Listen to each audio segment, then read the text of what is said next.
Elara Vance, her new nurse's uniform a shade too large and her hair tightly bound, stood at the periphery of the Grandis Medical Institute's pristine diagnostic lab. The air thrummed with the hushed reverence of renowned specialists and impeccably dressed donors, their gazes fixed on Dr. Alastair Finch. On the towering screens, a cascade of flawless data charts heralded a groundbreaking discovery, a monumental achievement that promised to reshape medical science. Yet, amidst the fervent applause, Elara felt a cold prickle of unease. Her sharp, analytical eyes had caught it, a minuscule, almost imperceptible fluctuation in the live patient scan, a ghost in the machine contradicted by Finch's confident pronouncements. Her heart hammered against her ribs. "Dr. Finch," she whispered, her voice barely carrying over the celebratory murmur. Dr. Evelyn Reed, observing from a few feet away, merely offered a tight, dismissive smile. Finch, beaming, barely registered the interruption. "A novice's overactive imagination," Reed hissed, her words laced with a warning that threatened Elara's nascent career. Humiliation burned Elara's cheeks, yet the tiny discrepancy remained, a stubborn truth glowing in her eidetic memory. They saw a triumph. Elara saw the first tremor of a coming quake. The words of Dr. Evelyn Reed, sharp as a surgeon's scalpel, hung in the air, a silent but potent threat. Elara felt the heat in her face intensify, not just from shame, but from a burgeoning sense of indignation. How could they dismiss it so readily? Her gaze flickered back to the enormous, high-resolution screen where Dr. Alastair Finch, the man of the hour, was now gesturing expansively. He moved with an easy, practiced grace, his tailored suit perfectly complementing his confident smile.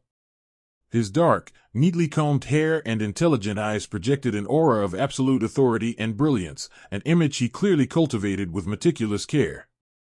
"As you can see, ladies and gentlemen," Finch's voice boomed, rich and resonant, "our diagnostic protocol has achieved unprecedented accuracy. We are looking at a paradigm shift in early detection, a leap forward that promises to save countless lives." He clicked to the next slide, a vibrant, animated graph that depicted an upward trajectory of success, a flawless curve that seemed to defy the very concept of error. The room, packed with Grandis Medical Institute's board members, esteemed colleagues, and influential donors, erupted in a fresh wave of appreciative murmurs. Their eyes were fixed on Finch, captivated by his vision and the seemingly irrefutable data. Elara, however, saw past the polished presentation, past the charismatic delivery. Her eyes, accustomed to seeking out the minutiae, were drawn back to the previous slide, which Finch had now swiftly advanced beyond. It was a patient's neurological scan, presented as a success story of early intervention. The anomaly she'd identified wasn't a flaw in the machine, but a human oversight, a discrepancy in the patient's baseline physiological markers before the supposed breakthrough treatment. A subtle, almost imperceptible tremor in the pre-treatment neural activity readings, a statistical outlier that, according to the presented data, had magically vanished post-treatment without a corresponding change in the patient's overall health profile. Her eidetic memory replayed the sequence, the initial scan, the presented post-treatment scan, and the perfectly aligned, yet subtly mismatched, statistical overlay. It was like a single pixel out of place in a masterpiece, invisible to most, yet glaringly obvious to her. Reed, who had moved closer to Finch, leaned in to whisper something to him. Finch's smile remained fixed, but his eyes flickered towards Elara for a fraction of a second, a hint of irritation replacing the unblemished confidence. He cleared his throat, adjusting his tie.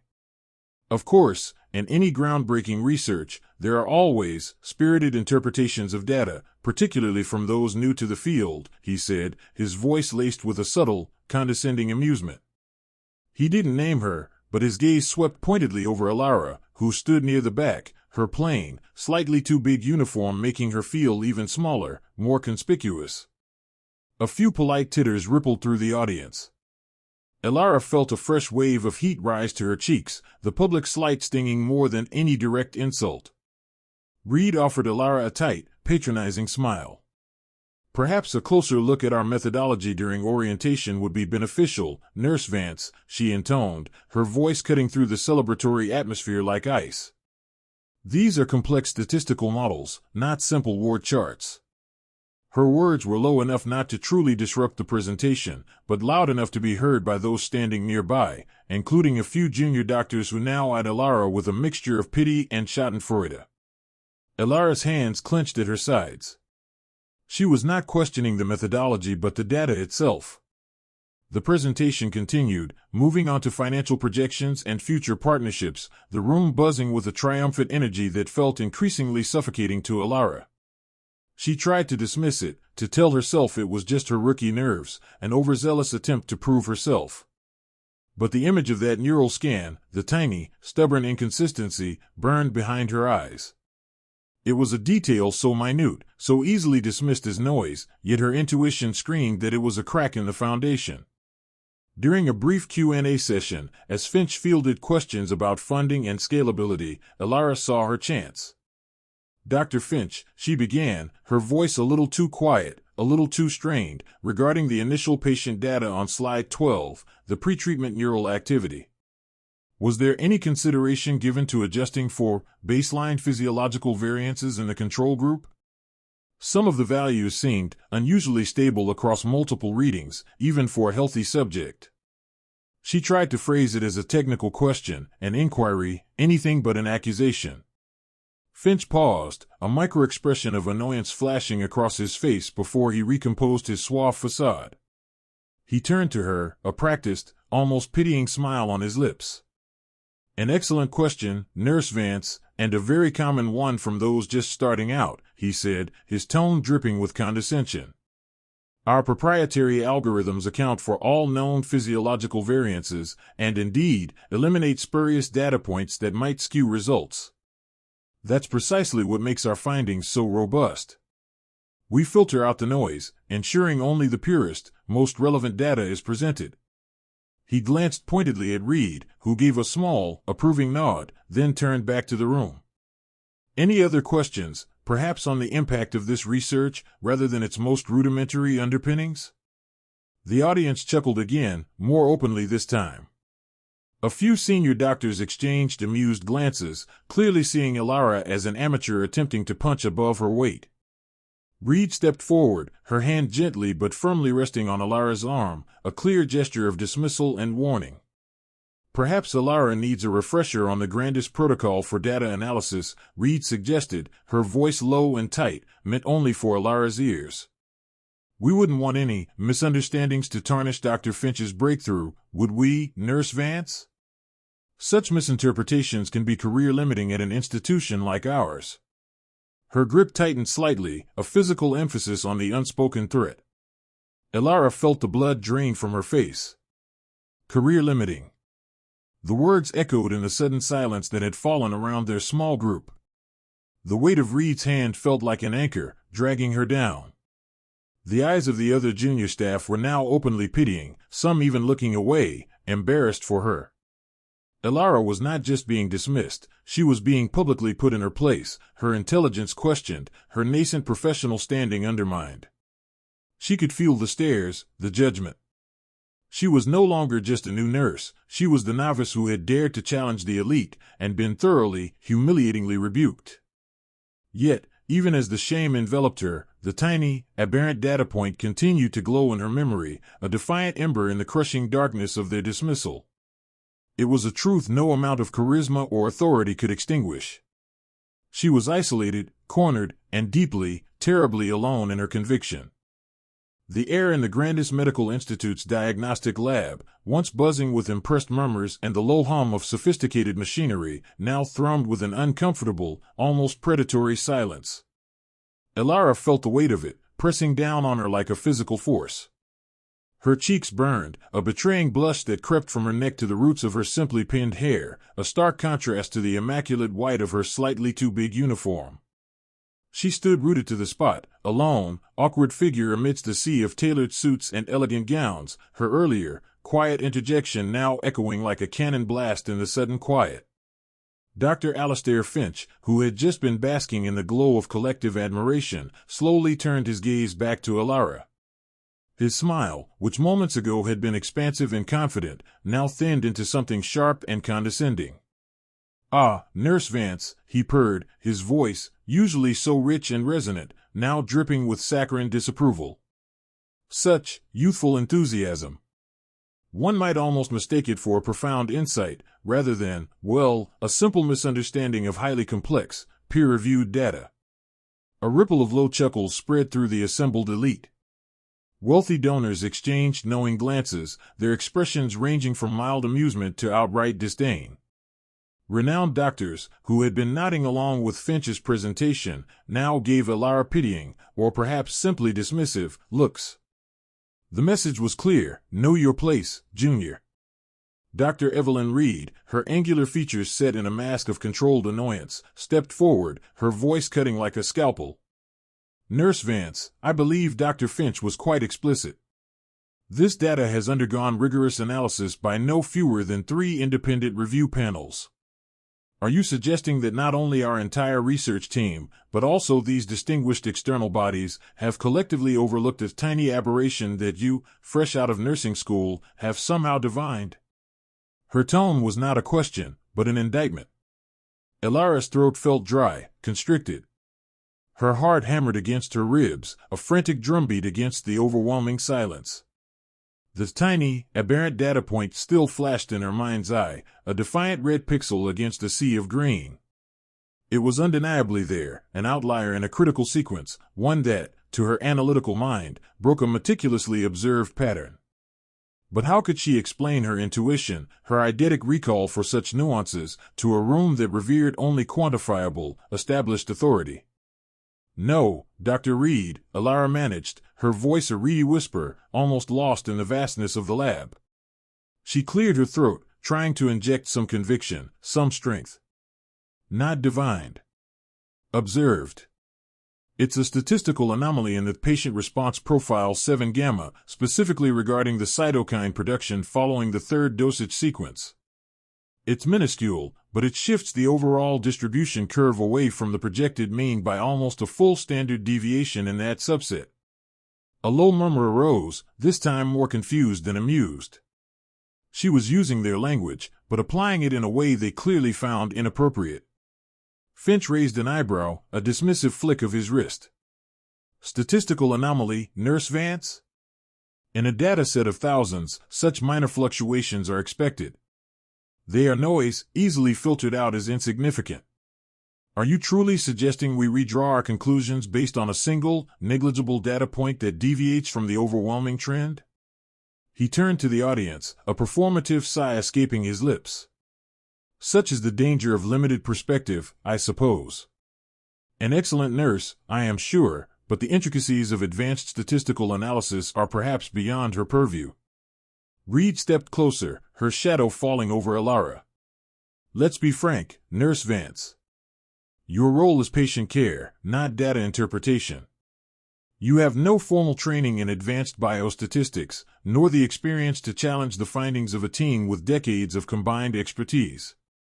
Your persistence, while perhaps well-intentioned, is bordering on insubordination.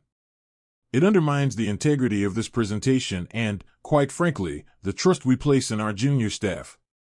Her voice dropped, a chilling undertone that only Elara and those very closest might discern.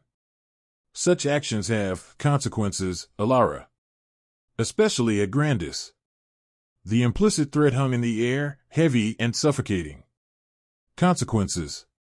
Her fledgling career, the years of study, the sacrifices, all teetering on the edge of this precipice.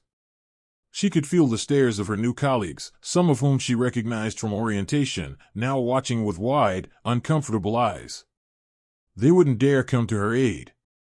They would learn from her mistake. Elara's conviction, however, remained a stubborn ember. It wasn't just the data point, it was the way Finch had subtly glided over that particular slide, the fractional hesitation in Reed's normally flawless delivery when it had appeared. Her gut feeling, that uncanny detection of minute physiological and behavioral discrepancies, was screaming at her. This wasn't just noise. This was a cover-up. But how could she articulate that without sounding utterly delusional? She was just Elara Vance, a newly qualified nurse in a slightly too big uniform, facing down 2 titans of modern medicine. Her knuckles were white where she clenched her hands at her sides. Shame warred with a desperate, burning need for truth. Finch, sensing her internal struggle and misinterpreting it as capitulation, decided to deliver the final, crushing blow. He turned back to the audience, a magnanimous, yet utterly condescending, smile gracing his lips. "It's clear," he announced, his voice carrying effortlessly, "that Nurse Vance is perhaps overwhelmed by the sheer scale of our findings. A common reaction to groundbreaking science, I assure you." He paused for effect, then fixed his gaze on Alara, his eyes glinting with a cruel amusement. "However, as leaders in innovation, we value thoroughness. And since Nurse Vance has such a remarkably keen eye for detail," he emphasized the words with sarcastic relish, "perhaps she'd like to put that talent to a true test." Reed's sharp gaze met Finch's, a silent, knowing communication passing between them. This was it. The public execution. Finch gestured to a large, holographic display that shimmered to life beside him. It showed a real-time feed from their cutting-edge diagnostic array, monitoring the physiological responses of a patient undergoing a simulated version of their revolutionary treatment. The data scrolled by in a dizzying cascade of graphs, numbers, and biomarkers, too fast for any human eye to truly process, let alone identify as tiny aberration. "Nurse Vance," Finch declared, his voice ringing with theatrical challenge, "since you claim to possess such an unparalleled ability to detect minute discrepancies that our sophisticated machines and experienced experts apparently overlook, I propose this. Our current data feed, as you can see, is flawless. Every parameter within optimal bounds. The patient is responding exactly as predicted. We invite you, here and now, before this esteemed audience, to identify any verifiable inconsistency in this live, real-time diagnostic output within the next 5 minutes. Any deviation, however small, that our system has not already flagged as within normal, expected parameters." He paused, letting the impossible demand sink in. "If you succeed, Nurse Vance, if you can find a flaw in our perfect results with your gut feeling," he practically spat the words, "then perhaps we will consider your earlier, rather audacious, claims. But if you fail," his smile widened, cold and triumphant, "then I think it's safe to say your unique brand of observation is perhaps not suited for the rigors of scientific research at Grandis. And we will expect a full, public retraction of your insinuations." The words hung in the air, a gauntlet thrown. The room held its breath. It was an impossible challenge, designed to humiliate her utterly, to crush her spirit and end her career, all under the guise of an opportunity. Alara stared at the flickering holographic data, a maelstrom of information, her heart sinking with the weight of her predicament. She was being offered a chance to prove herself, but only by achieving the utterly unachievable. "Whoa, hold on a second, I know you're deep in the story, but can we talk for a moment? You're clearly invested in uncovering what happens next, eager for every twist and turn. Don't miss a single revelation as our truth unravels. Hit that subscribe button now to join us for the full journey." Alara met Dr. Finch's eyes, a quiet resolve hardening her gaze. "I accept your challenge, Dr. Finch," she stated, her voice clear despite the tremor in her hands. "Not to retract, but to substantiate. Give me unrestricted access to the complete raw data, the original patient logs, and the untrimmed supplementary materials. I will show you precisely what I mean." A ripple went through the room. Finch's smirk faltered, replaced by a flicker of annoyance. He had expected a cowering retraction, not a counter-demand. Dr. Reed, ever the enforcer, stepped forward. "Unrestricted? That's preposterous, Nurse Vance. Our research is proprietary. If your results are as flawless as you claim, Dr. Reed," Alara replied, her voice gaining an unexpected strength, "then you have nothing to fear from transparency. Unless," she let the implication hang, a subtle challenge. The esteemed audience, a mix of curious donors and bewildered scientists, was now fully engaged. Finch, sensing the shift in the room's dynamics, decided to play the magnanimous leader. "Very well," he declared, with a theatrical sigh. "A public demonstration of our commitment to scientific rigor. Nurse Vance will be granted access to a secured terminal with all relevant data. We will project her findings, or lack thereof, for all to see." He made it sound like a grand concession, but his eyes held a cruel glint, he was preparing for her public execution. Elara was led to a sleek workstation at the front of the auditorium. The holographic display, previously showcasing Finch's triumphant graphs, now awaited her command. She took a deep breath, her uniform feeling even more voluminous, her heart thrumming against her ribs. The room hummed with expectation, an almost palpable pressure. Her fingers, usually deft with medical instruments, now flew across the neural interface of the terminal. She ignored the polished summary reports, the carefully curated presentation slides. Her request was for the bedrock, the raw, unfiltered data streams from every diagnostic machine, every patient observation video, every handwritten note, every environmental log. The sheer volume of information was staggering, enough to overwhelm even seasoned researchers. But for Elara, it was merely the canvas for her unique perception. She began with patient Delta 7, a cornerstone of Finch's claims, whose miraculous recovery was highlighted as proof of the research's efficacy. Elara didn't just review the final MRI scans. She pulled up the real-time physiological readouts from weeks before and after the treatment. Her eyes, usually quiet, now moved with an almost preternatural speed, scanning for the minutest deviation. The data streamed across the holographic screen in cascading waves of numbers, spectral graphs, and fluctuating biomarkers. To the uninitiated, it was an indecipherable blizzard. To the experts, it was the raw, complex reality of biological processes. But to Elara, it was a language, one she instinctively understood. She saw it first in a subtle flicker, a barely perceptible blip in the spectral density of a specific protein marker, recorded during a post-treatment blood assay for Delta 7. The blip was so small, so fleeting, that it had been automatically smoothed out by the standard data processing algorithms, deemed noise. But Elara's eidetic memory instantly cross-referenced it. Not noise. Not random. It was a pattern, one she'd glimpsed once in a long-forgotten, obscure paper detailing the early, unsuccessful attempts at a similar therapeutic approach. Her brow furrowed in concentration. She isolated that specific time marker. Then, with a series of precise commands, she overlaid it with other data streams, the patient's real-time heart rate variability, the microtremors captured by motion sensors during an interview, even the ambient temperature fluctuations in the lab on that particular day. A tiny discrepancy. The patient's heart rate, during that exact moment of the blip, showed a minute, almost imperceptible deceleration, inconsistent with their reported state of improved health and activity. It was the kind of physiological nuance that most machines filtered out as an anomaly, or that even a skilled observer might attribute to a sudden distraction. But Elara's gut feeling, that uncanny sense of deception, screamed otherwise. She zoomed in further. She pulled up the raw video footage of the blood draw. Her eyes fixed not on the patient, but on the lab technician. A fleeting hesitation. A slight, almost imperceptible twitch of the hand as the sample was collected. It wasn't overt sabotage, it was far more insidious. It was the movement of someone performing a procedure just outside the established protocol, a fractional deviation that would subtly alter the sample integrity, influencing the very data point Elara was scrutinizing. The pieces began to click into place with terrifying clarity. It wasn't just a single blip. It was a series of systematically ignored or subtly manipulated microevents. She navigated through the data like a virtuoso conductor, calling up one obscure dataset after another, her fingers dancing across the interface. Here, Elara declared, her voice now resonant, cutting through the silence of the room.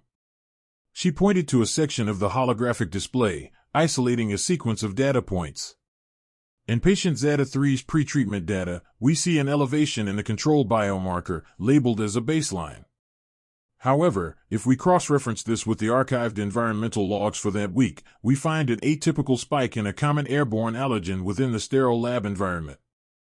This allergen is known to temporarily elevate this very biomarker. The patient's true baseline was therefore artificially inflated, making the subsequent post-treatment reduction appear far more significant than it actually was. A wave of murmurs swept the room. Finch and Reed exchanged a quick, panicked glance. Elara continued, unperturbed. Furthermore, she moved to another section, a video feed now playing, observed Dr. Reed's colleague during the administration of the experimental compound to patient Kappa 9. Notice the angle of injection, marginally shallower than the established protocol, and the duration of administration, shortened by precisely 1.7 seconds. These are tiny deviations, easily missed. But they explain why Kappa 9, unlike other patients, exhibited a delayed, muted inflammatory response, a response that was later, conveniently, attributed to a novel mechanism of action of your compound, Dr. Finch, rather than an incomplete administration. Finch's face was beginning to pale. Reed's jaw was clenched, her eyes darting between Alara and the increasingly agitated audience. Alara moved to the final, most damning piece of evidence. And finally, the most critical manipulation, affecting nearly a third of your positive cohort. She brought up a vast, complex dataset, then zoomed in on a specific array of genetic markers. The efficacy of your compound, Dr. Finch, relies on its interaction with the gamma-X genetic pathway. My analysis of the raw genetic sequencing data, specifically focusing on the non-coding regions flanking gamma-X, reveals a statistically significant minute error rate in the sequencing process, but only in the samples reported as successful. This error is not random. It is characteristic of a specific, outdated sequencing protocol, one that was phased out of the Grandis Institute 2 years ago due to its tendency to produce false positives for gamma-X activation when certain environmental stressors were present. She projected side-by-side comparisons, the flawless sequencing data from Finch's reports, and the raw, unadulterated sequences, revealing the subtle but systemic discrepancies. The patients in question were processed using this older, known to be problematic protocol, even though the standard, more accurate one was available. This wasn't an oversight. It allowed for the convenient discovery of gamma-X activation where, in reality, there was none. Your breakthrough, Dr. Finch, is not in curing disease, but in exquisitely manipulating data to appear as if you have. The silence in the room was absolute, a heavy, suffocating blanket. Then, it shattered. A furious roar erupted from Dr. Finch, whose face had gone from pale to a livid crimson. This is outrageous. Slander. She's fabricating an elaborate conspiracy to sabotage our life's work. He lunged towards the terminal, as if to rip Alara's evidence from the air. But it was too late. The renowned doctors in the audience, their faces a mixture of shock and dawning comprehension, were already whispering furiously, their tailored suits rustling with disbelief. The wealthy donors, their expressions now cold and calculating, exchanged looks that spelled the end of funding, the end of careers. Dr. Reed, meanwhile, had gone utterly rigid, her eyes fixed on Alara, not with anger, but with a chilling, primal fear. Alara, the quiet, unassuming nurse in her slightly too big uniform, stood amidst the shattered fragments of their ambition, a quiet victor. The truth, painstakingly unearthed from a mountain of lies, now shone with an undeniable, blinding light. The silence that fell upon the Grandis Medical Institute's cutting-edge diagnostic lab was absolute, thick with the weight of revelation. It wasn't the respectful quiet of a captivated audience, but the stunned, breathless hush of a courtroom awaiting a verdict. Dr. Alastair Finch, who moments before had been basking in the glow of his supposed triumph, stood frozen mid-gesture, his practiced, confident smile dissolving like mist under a sudden sun. His eyes, which had glittered with an almost predatory charm, now darted wildly, betraying a frantic search for a loophole, a retort, anything to claw back control. The sleek, polished screens behind him, still displaying the damning, altered data Alara had meticulously, quietly unmasked, seemed to mock his every carefully constructed lie. Dr. Reed, rigid with a fear that seemed to constrict her very breathing, offered no such frantic movement. Her gaze, locked onto Alara, was a horrifying blend of accusation and a dawning, terrible comprehension. It wasn't just the loss of reputation or funding that gripped her, it was the raw, instinctual terror of a predator caught in the open, of a meticulously crafted illusion utterly shattered, leaving behind nothing but the stark, unforgiving truth. Her meticulously styled hair seemed to droop, her tailored suit suddenly appearing too heavy, too grand for the pathetic figure she had become. The wealthy donors, their initial expressions of cold calculation now shifting, began to stir. Mr. Harrison, the formidable head of the largest pharmaceutical conglomerate, slowly pushed himself up from his plush seat. His movements were deliberate, each a pronouncement.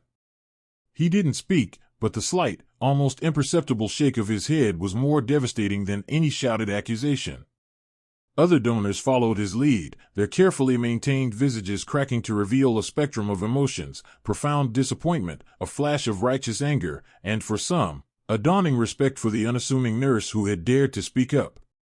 The unspoken understanding rippled through their ranks, the funding, the collaboration, the golden future Finch had so confidently promised, all of it was irrevocably gone. Elara, however, remained rooted to the spot, her slightly too big uniform a stark contrast to the opulence around her. Her initial apprehension had morphed into a quiet, profound resolve. The adrenaline still hummed beneath her skin, a low thrumming pulse in her ears, but it no longer fueled fear, but a calm, steady strength. She didn't gloat, didn't even allow herself a triumphant smile. Her gaze, clear and unwavering, swept across the room, taking in the unraveling spectacle. Her sharp, analytical mind, so accustomed to dissecting minute inconsistencies, now processed the larger pattern of human reactions, confirming her intuition. The truth had landed, heavy and unavoidable. A low murmur began to swell from the wider audience, the junior doctors, the lab technicians, the academic visitors who had come to witness what they believed would be a historical moment. Their initial polite murmurs of confusion had escalated into whispers of disbelief, then gasps of shock as the implications of Elara's quiet dissection of Finch's data became horrifyingly clear. Heads turned, first towards Finch and Reed, then, inevitably, towards Elara. They had dismissed her as a naive newcomer, an uninvited disruption. Now, they saw her in a new light. The sheer audacity, the meticulousness, the undeniable accuracy of her observations, which had bypassed even the most advanced diagnostic tools and the most seasoned experts, began to register. Dr. Finch, finally breaking his stupor, lunged forward, his face contorted into a mask of pure fury. "This is preposterous," he roared, his voice cracking, the polished facade of his charisma utterly shattered. "A baseless accusation from a nurse. She doesn't understand the intricacies of advanced genetic sequencing. She's simply trying to sabotage groundbreaking research." He gestured wildly towards Elara, his hand trembling, sweat now beading on his forehead. "Her claims are amateur, reckless." But his desperate bluster was hollow, devoid of its earlier persuasive power. The crowd, already swayed by the irrefutable evidence Elara had laid bare, no longer listened. They watched his performance with a growing distaste, seeing not a wronged genius, but a cornered charlatan. His rage, rather than intimidating, only served to underscore the fragility of his position, the desperation of his lies. "Sabotage?" Elara's voice was quiet, almost a whisper, but it cut through Finch's frantic denials with a chilling precision. She hadn't moved, hadn't flinched. "Dr. Finch, my analysis simply presented the raw, unaltered data from your own preliminary trials, data which, as I noted, showed significant statistical anomalies in patient response rates that were not reflected in the aggregate results you presented today. Specifically, the outlier group, which you designated as anomalous responders, was far too large to be dismissed as mere statistical noise. And the subsequent data manipulation, evident in the shifted baselines and truncated datasets, was designed to obscure precisely that. Each word was a scalpel, dissecting his defense."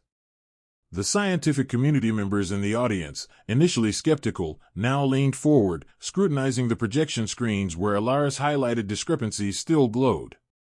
The data was undeniably there, patiently exposed. Her gut feeling, that uncanny ability to spot minute deviations, had been meticulously backed by observable, quantifiable facts. She hadn't just felt something was wrong, she had found the tangible proof. The crowd's amazement grew, palpable and electric. They understood the gravity of what Elara had done. She hadn't just pointed out an error, she had uncovered deliberate fraud at the highest echelons of a prestigious institution. A fraud that had potentially endangered lives and certainly perverted the course of scientific progress. The murmurs intensified, turning into a symphony of impressed gasps and hushed exclamations of "unbelievable, how did she see that?" and "a nurse, truly." Dr. Reed, who had watched Finch's desperate outburst with growing horror, now simply closed her eyes, a single tear tracing a path through the faint makeup on her cheek. The chilling fear in her eyes earlier had deepened into profound despair, a recognition of total, irrevocable defeat. The meticulously constructed edifice of her career, her carefully cultivated reputation, was crumbling around her. She didn't look at Finch, or Alara, or anyone. She simply stood, a monument to shattered ambition. Mr. Harrison, having exchanged another significant glance with his fellow donors, stepped forward, his voice resonating with authority. "Dr. Finch," he stated, his tone flat, devoid of emotion, "I believe we've seen enough. The implications of this discrepancy are severe. Grandis Medical Institute's reputation, and indeed our continued partnership, hinges on absolute integrity. This presentation is concluded. Effective immediately, all funding for the project is frozen, pending a full and independent investigation." His gaze then shifted, for a fraction of a second, to Alara. In that brief exchange, a silent message passed between them, a nod of respect, a recognition of her courage. The words hung in the air, a death knell for Finch's research, his career, his very standing in the medical community. The sleek lab, designed to showcase unparalleled brilliance, now felt like a mausoleum for his hubris. The powerful, arrogant man who had mocked Alara's concerns, who had threatened her future, now seemed to shrink before the undeniable weight of the truth she had so quietly, so bravely unveiled. Alara felt a profound sense of release, a quiet satisfaction that settled deep within her. It wasn't about revenge, or proving them wrong for the sake of it. It was about the truth prevailing, about the quiet strength of intuition and meticulous observation finally triumphing over arrogance and deception. She had stood against established authority, against ridicule and threats, armed only with her sharp mind and an unshakable belief in what she saw. And in this moment, amidst the shattered fragments of their ambition, she knew, with an undeniable certainty, that she had won. The quiet, unassuming nurse in her slightly too big uniform, indeed, was the victor. Alara Vance, her voice clear and steady despite the seismic shift she was orchestrating, didn't falter. The projector beam, now controlled by her quiet command, flickered to a specific, previously overlooked corner of a complex cellular diagram. Dr. Finch presented these images as proof of unprecedented cellular regeneration, she explained, her gaze fixed on the screen, not the increasingly pale faces of the lead researchers. He asserted a 98% success rate in stimulating new growth in damaged neural tissue. She clicked, and a series of slides flashed, each one meticulously numbered in her eidetic memory. However, when cross-referenced with the real-time patient physiological logs from the Phase 3 trials, I observed a consistent pattern.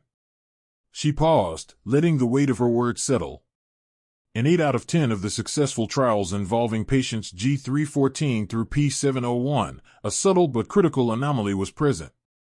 On the 5th dendrite from the left in the neural stem cell cultures, a faint, almost imperceptible discoloration appeared within 48 hours of treatment. This discoloration, when analyzed under a higher magnification, which, Dr. Finch, I noticed was conspicuously absent from your presentation datasets, reveals a protein expression, XQ47, that is a known indicator of accelerated cellular apoptosis, not regeneration. A ripple went through the silent room. Renowned doctors, their expressions shifting from polite interest to dawning comprehension, leaned forward. Their eyes, trained to dissect complex data, were now scanning the projected images with renewed intensity, following Alara's precise directions. Furthermore, Alara continued, her voice gaining a quiet force that belied her gentle demeanor, the rate of this apoptotic process, while initially slow, accelerates exponentially over the following week, leading to a complete collapse of the newly formed tissue within 10 days. This is directly contrary to Dr. Finch's claims of sustained regeneration. She clicked again, revealing a graph she had quickly compiled, extrapolating the data points she'd observed from Finch's own presented and manipulated numbers, projecting the true cellular decay. The line plunged downwards, a stark contrast to Finch's triumphant upward curve. Dr. Finch, who had started to sputter, found his voice caught in his throat. Dr. Reed, usually so composed, gripped the podium, her knuckles white. Their smug assurance had evaporated, replaced by a desperate, trapped animal fear. And finally, Alara concluded, her gaze finally lifting from the screen to sweep across the audience, I noticed a distinct behavioral tell. Every time Dr. Finch displayed a slide containing data from those specific 8 compromised trials, there was a subtle, almost involuntary microtremor in his right hand. A pattern of deception that, once identified, became glaringly obvious in retrospect. She paused, allowing the raw, undeniable truth of her statement to reverberate through the hall. A pin could have dropped and echoed. Then, a sharp, authoritative voice cut through the silence. Nurse Vance, would you be so kind as to highlight that specific dendrite on slide 7? It was Dr. Eris Thorne, the world-renowned geneticist from the Royal Institute of Cellular Biology, a man whose reputation for meticulousness was legendary. His eyes, usually twinkling with intellectual curiosity, were now narrowed, fixed on the screen. Alara, with a swift, confident motion, zoomed in on the designated area, encircling the minute discoloration with a laser pointer. Thorne approached the screen, his imposing figure casting a long shadow. He peered at it, then pulled a small, high-powered loupe from his breast pocket and held it to his eye, scrutinizing the image. A full minute passed in profound silence, the tension in the room almost unbearable. Finch and Reed stood frozen, their carefully constructed world teetering on the brink of collapse. Then, Thorne straightened up, his face grim.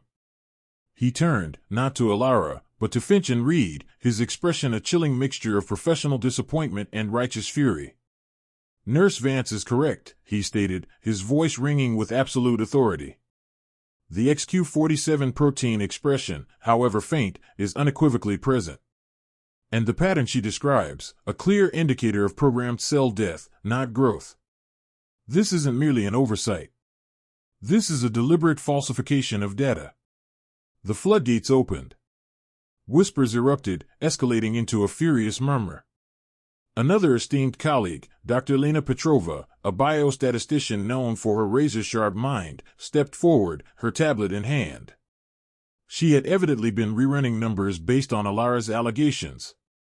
The statistical improbability of these successes maintaining the claimed regeneration rate, given the prevalence of XQ47, is astronomical, she announced, her voice precise and cutting. Nurse Vance's projections are not just plausible, they align with the logical progression of cellular decay that Dr. Finch's own raw data, if interpreted honestly, would suggest.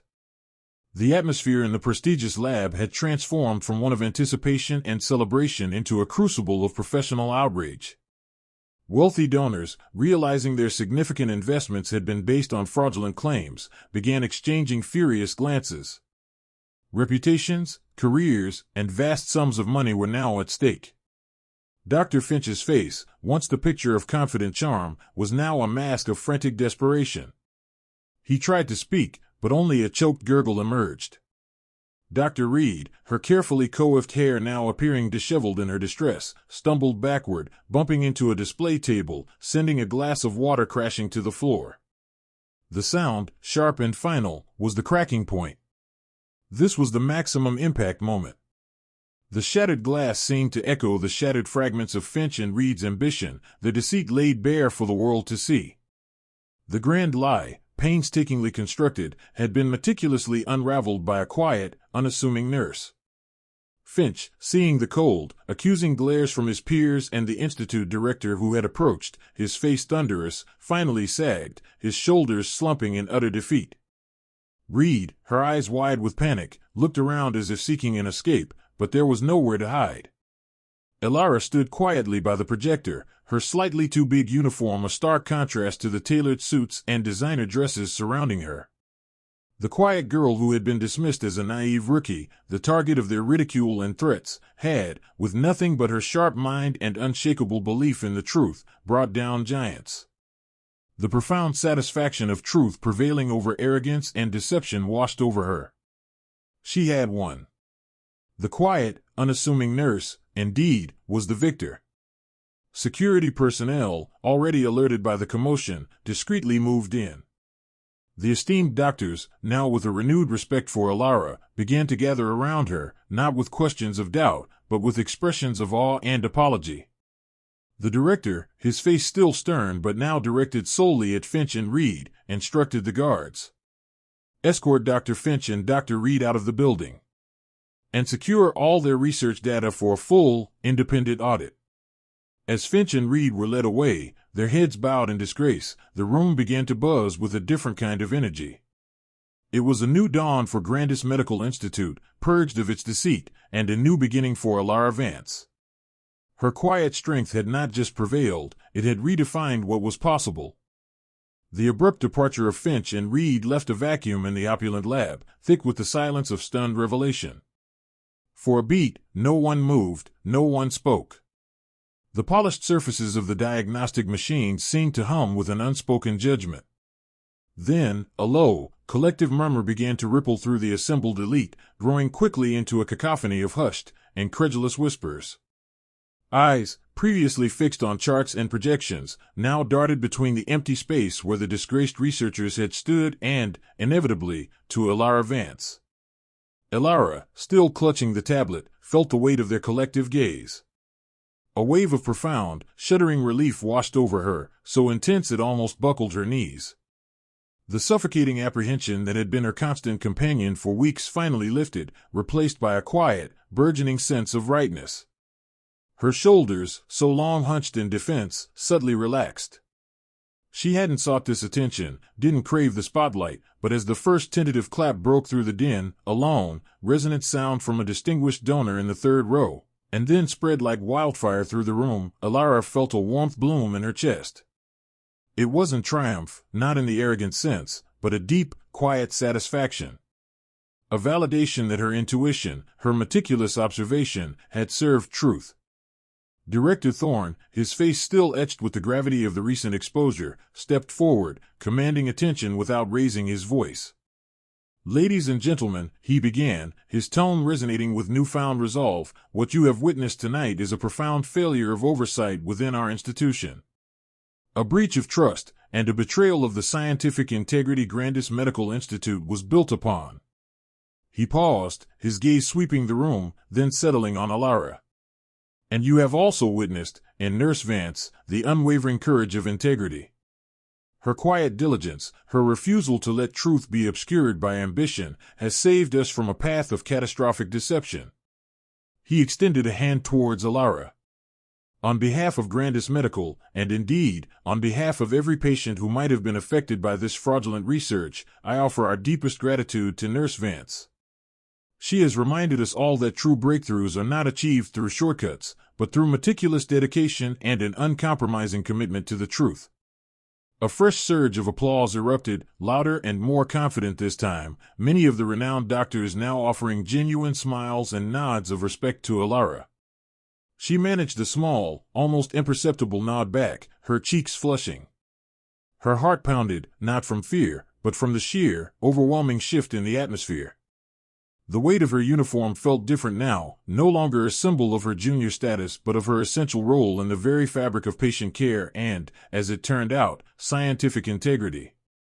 As the room began to disperse, Director Thorne approached Alara, his expression softening from stern authority to profound admiration. "Nurse Vance," he said, his voice quiet, "I believe we owe you more than just gratitude. We owe you a future at Grandis worthy of your abilities." He gestured vaguely at the lab. "There's much to rebuild. And I suspect your particular talents will be invaluable." Meanwhile, the doors had closed behind Dr. Alastair Finch and Dr. Evelyn Reed, but for them, it wasn't an end, it was the precipitous start of their meticulously constructed lives crumbling. Alastair Finch, who had always moved with the swagger of a conqueror, was now a hollow shell. The guard's grip on his arm was firm, almost bruising, a physical manifestation of his sudden loss of control. The meticulously tailored suit that had been his armor now felt like a uniform of shame. As he was led through the hushed corridors, every averted gaze, every whispered comment from passing staff, was a fresh laceration to his towering ego. He could feel the edifice of his reputation cracking, the carefully cultivated image of genius shattering into a million irreparable pieces. His immediate destination was not freedom, but a sterile office where an interim director of security awaited, along with legal counsel from the Institute. The conversation was brief, blunt, and devoid of the niceties Finch was accustomed to. His access cards were confiscated, his personal effects in his lab locked down for forensic audit, and he was informed, with chilling clarity, that the Institute would be pursuing all legal avenues to recover damages, report him to medical licensing boards, and press criminal charges for fraud and endangerment. The fall was not just professional, it was total. He envisioned the headlines, the scorn, the scientific community turning its back. His name, once synonymous with innovation, would become a byword for deceit. The grand research he championed, now exposed as a house of cards, would be dismantled, his every data point scrutinized, every claim debunked. The thought of his life's work, which he twisted into a lie, being systematically taken apart filled him with a cold dread far worse than any prison cell. The future he had envisioned, one of Nobel Prizes and medical immortality, had evaporated, replaced by an abyss of public humiliation and professional ruin. Dr. Evelyn Reed fared little better. Her initial shock gave way to a simmering resentment, but even her fierce pride couldn't shield her from the brutal reality of her situation. As Finch's senior colleague, she was deeply implicated. While perhaps not the architect of the fraud, she had been a willing and active participant, her dismissive scorn of Alara's concerns a clear mark of her complicity. Her professional life, intertwined with Finch's, suffered the same instantaneous, catastrophic collapse. Her own prestigious grants would be frozen, her publications retracted, her name irrevocably linked to one of the biggest scandals in the Institute's history. The very career she had meticulously built, layer by layer, would be systematically stripped away. The legal teams informed her, in equally stark terms, that while she might escape the primary criminal charges Finch would face, her professional standing was irrevocably destroyed. Disbarment from medical practice, revocation of her research credentials, and a lifetime ban from any reputable institution were all but assured. The academic papers she had co-authored, the speaking engagements she had commanded, the professional networks she had cultivated, all would turn to ash. Her comfortable, privileged life, built on intellectual prowess and ambition, now lay in ruins, exposed as a hollow edifice built on a foundation of lies. The smug dismissiveness that had once characterized her interactions with Alara had curdled into bitter, impotent rage, directed inwardly at herself for her blind ambition and outwardly at Finch for his catastrophic recklessness, but ultimately at the quiet nurse whose integrity had brought their world crashing down. The elite circle they had so jealously guarded would now shun them, their names whispered in hushed tones of condemnation, their legacy forever tainted by the shadow of their deception. For both Finch and Reed, the justice was swift, brutal, and entirely karmic. The institutional reckoning for Dr. Alastair Finch and Dr. Evelyn Reed was swift, brutal, and meticulously public. The Grandis Medical Institute, fiercely protective of its pristine reputation, acted with a chilling efficiency that belied its previous blind trust. Within hours of the damning evidence being corroborated, security escorted Finch from the building, his face a mask of bewildered fury, a stark contrast to his usual smug charm. Reed followed shortly after, her elegant posture crumbling into a defeated slump as she gathered a single box of personal effects, her whispered protests met with cold, unyielding silence. The initial public outcry was immediate and vorrid, fanned by leaked internal documents and ethical committee reports. Finch and Reed's research, once hailed as a medical breakthrough, was systematically dismantled. Every slide, every data point, every patient interview was re-examined with a microscope, revealing a pattern of deliberate manipulation, cherry-picked results, and outright fabrication. The very data they had presented with such arrogant certainty now served as their indictment. The perfect results they had so fiercely guarded were exposed as a house of cards built on lies. Professionally, their careers were incinerated. Their medical licenses were suspended indefinitely, then revoked following an exhaustive investigation that unearthed a history of lesser ethical transgressions, previously swept under the rug due to their rising star status. Their extensive publishing history was flagged for review, leading to the retraction of numerous papers, casting a pall of doubt over years of work and effectively erasing their academic legacy.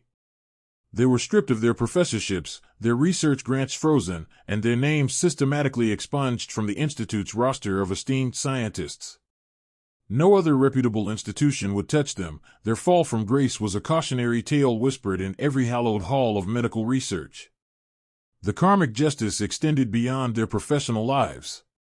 The wealthy donors, who had once flocked to Finch's charismatic presentations, withdrew their support, demanding accountability and, in some cases, the return of their investments.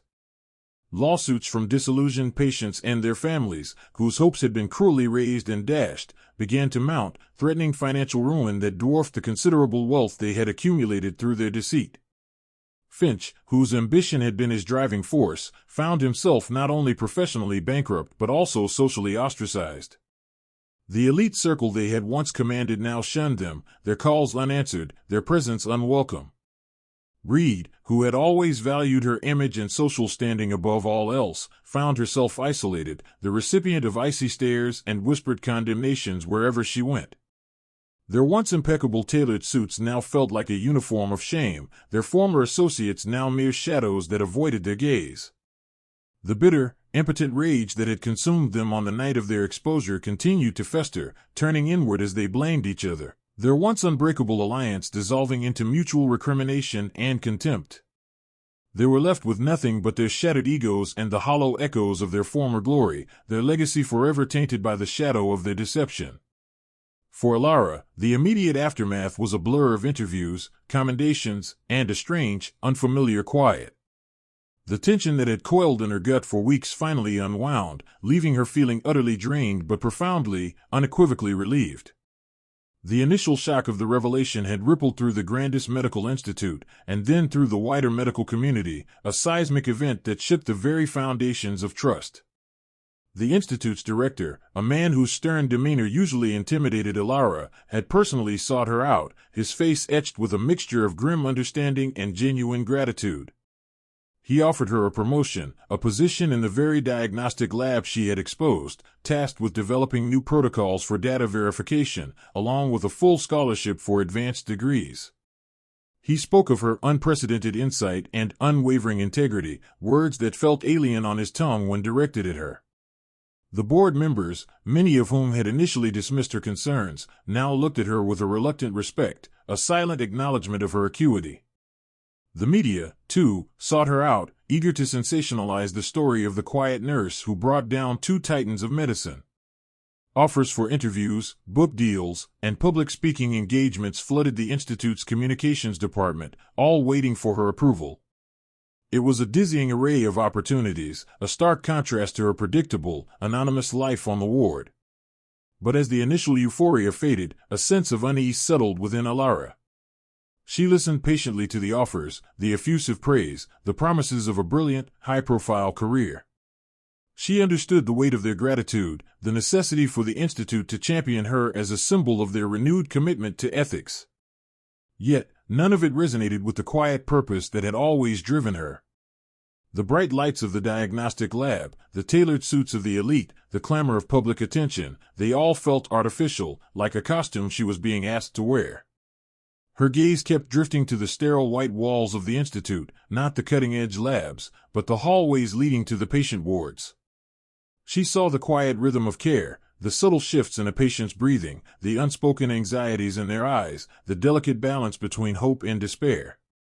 That was where her intuition truly thrived, where her eidetic memory for patterns translated into compassionate, life-affirming action.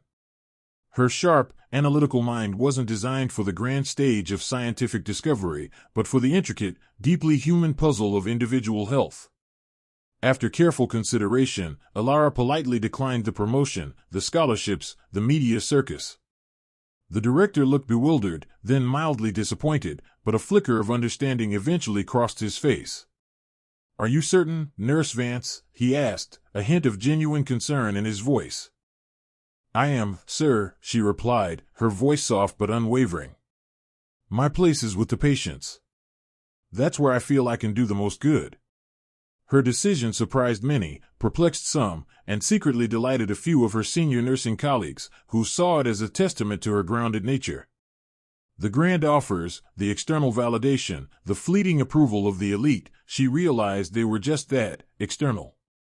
They didn't define her worth. Her worth came from the integrity of her actions, the accuracy of her observations, and the quiet compassion she brought to her work every single day. She returned to her ward, to the familiar scent of antiseptic and the gentle hum of medical equipment, to the direct, human connection of patient care. Her plain, slightly too big uniform no longer felt like a symbol of her anonymity, but a comfortable second skin, a uniform of purpose. Her hair was still pulled back in a simple, practical bun, but it now framed a face that held a newfound quiet strength. She moved through the ward with the same observant quietness, the same deference to seniors, but there was a subtle shift in her demeanor, an inner resolve that hadn't been there before. The subtle physiological and behavioral discrepancies she detected in her patients were no longer just gut feelings. They were proven, valid insights, sharpened by her recent ordeal. When a new doctor, fresh from residency, overlooked a subtle sign in a patient's chart, Alara would gently, respectfully, point it out. And this time, her concerns were met not with dismissal, but with attentive consideration. Her colleagues, initially curious about her decision to forego a more glamorous path, soon understood. They saw the quiet competence, the unwavering focus, and the profound empathy that radiated from her. Alara Vance found her authentic life not in the dazzling halls of cutting-edge research, but in the everyday miracles of patient recovery and the quiet strength of her own intuition. She learned that true power wasn't in status or authority, but in integrity and the unwavering pursuit of truth, regardless of how small or seemingly insignificant the discrepancy might be. Her triumph wasn't just in exposing deception, but in understanding that her worth didn't need external validation. It was an inherent quality, rooted in her unique gifts and her compassionate heart. The Grandis Medical Institute might have changed its policies and renovated its labs in the wake of the scandal, but Alara Vance, the quiet nurse, remained its most enduring and most authentic testament to the power of truth. And there you have it, friends. Another journey shared, another truth unveiled. It's a powerful reminder, isn't it, of the incredible resilience that pulses within each of us, the capacity to find our light, even in the deepest shadows. That's the real magic we explore here. Now, I'm truly eager to hear what this story sparked in you. Did it ignite a memory? A new perspective? Share your thoughts, your own experiences, or even just a single word that resonated, down in the comments below.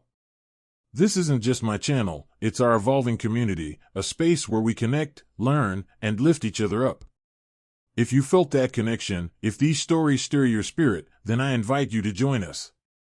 Hit that follow button, and let's keep unraveling the beautiful tapestry of life, together. Until our next shared moment, keep embracing your unique story with courage and an open heart. You are extraordinary.